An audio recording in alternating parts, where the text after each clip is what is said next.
నీకున్న డబ్బుని, పేరుని, పరువుని, ప్రతిష్టని అన్నీ పోయిన తర్వాత నిన్ను, నీ తల్లిని, మీ వాళ్ళందరినీ ఒక్కొక్కరిగా చంపుతూ ఆర్థికంగా, మానసికంగా కృంగదీసి ఆ తరువాత నిన్ను చంపి సమాధి చేస్తాన్రా.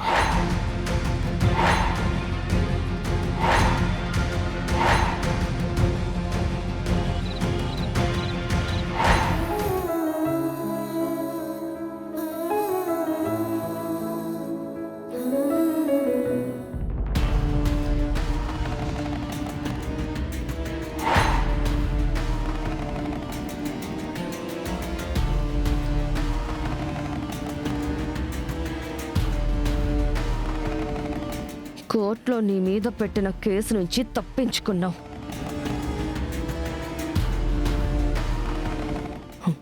ఇంట్లో నుంచి వెళ్ళిపోవాల్సిన దానివి వెళ్లకుండా తిష్టేసుకుని కూర్చున్నావు. విహారీగాడు ప్రమాదంలో ఉంటే నువ్వు ప్రాణాలకి తెగించి పోరాడి కాపాడుతున్నావు. నువ్వు అపాయంలో ఉంటే విహారీ నిన్ను కాపాడుతున్నాడు. నీకు విషయం చెప్పాలి. ఏంటది? నాకు ఆ లక్ష్మీ విహారీల విషయంలో ఏదో తేడా కొడుతుంది. తేడానా? ఏంటది? ఆ లక్ష్మి కోసం విహారీ చాలా తప్పన పడిపోతున్నాడు. ఆ లక్ష్మి లేకపోతే వాడు బతకలేనంతగా ఫీల్ అయిపోతున్నాడు. ఈ ఇంట్లో నాకు తెలియంది ఇంకేదో జరుగుతోంది.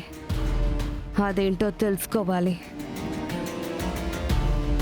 అసలు ఈ లక్ష్మి విషయంలో నేను మా ఇంట్లో అక్క సహస్ర కాకుండా ఇంకెవరో శత్రువు కూడా ఉన్నట్టున్నారు.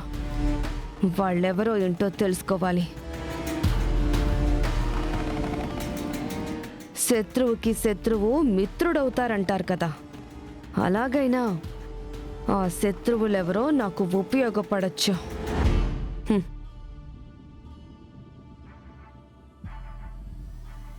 అప్పుడు లక్ష్మిని అన్ని వైపుల నుంచి అష్టదిగ్బంధనం చేసి మరీ ఆడుకోవచ్చు.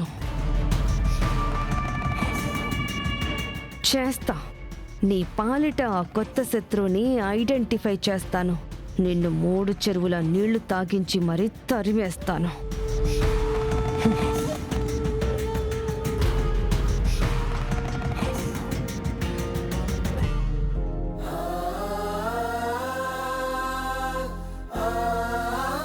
నీతో తలపడే రోజులు త్వరలోనే ఉన్నాయి. కానీ ఈసారి మీ అమ్మని మాత్రం నువ్వు కాపాడుకోలేవు.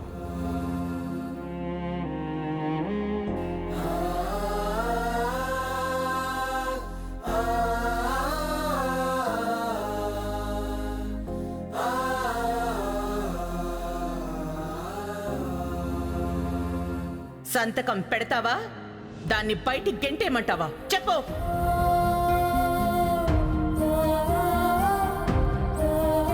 నీ ప్రాముఖ్యత తనకే ఇవ్వాలి. నీ దృష్టిలో నీ మనిషి సహస్రాని.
రే పండు, ఏటమ్మా?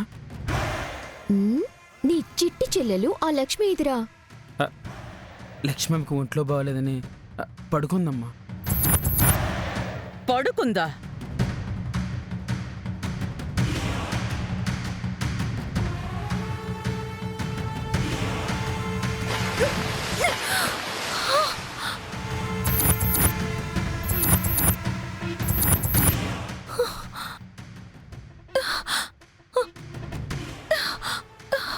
అమ్మా,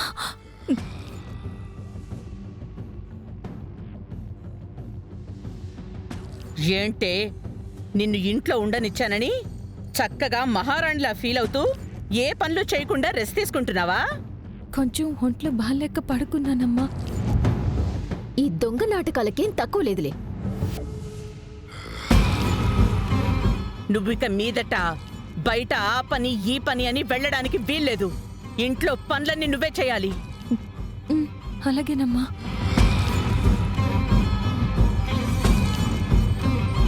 త్వరగా లేచి ఆ బట్టలు మార్చుకునిరా. కాసేపట్లో మా ఫ్రెండ్స్ వస్తారు, వాళ్ళకి కాఫీ ఇవ్వాలి. అమ్మగారు, కాఫీ కదమ్మా, నేను ఎత్తలే అమ్మా.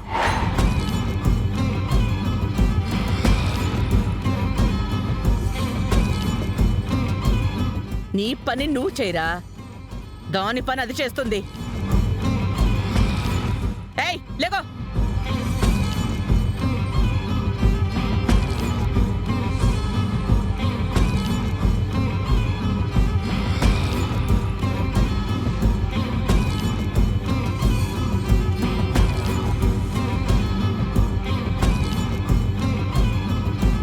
ఇంకొకసారి డే టైంలో ఇలా పడుకుంటే 2 చెంపలు వాయిస్తాను. పదమా.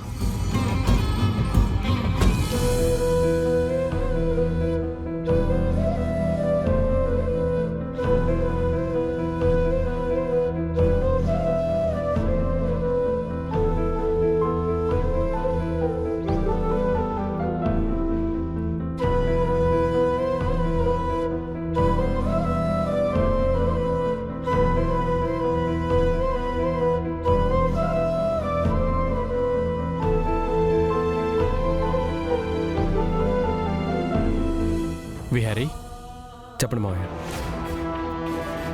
ఆ సెంట్రల్ గవర్నమెంట్ టెండర్కి నిన్న రాత్రంతా కష్టపడి నేను లక్ష్మి ప్రిపేర్ చేసిన కోట్రా ఇది. ఒకసారి నువ్వు చూడు.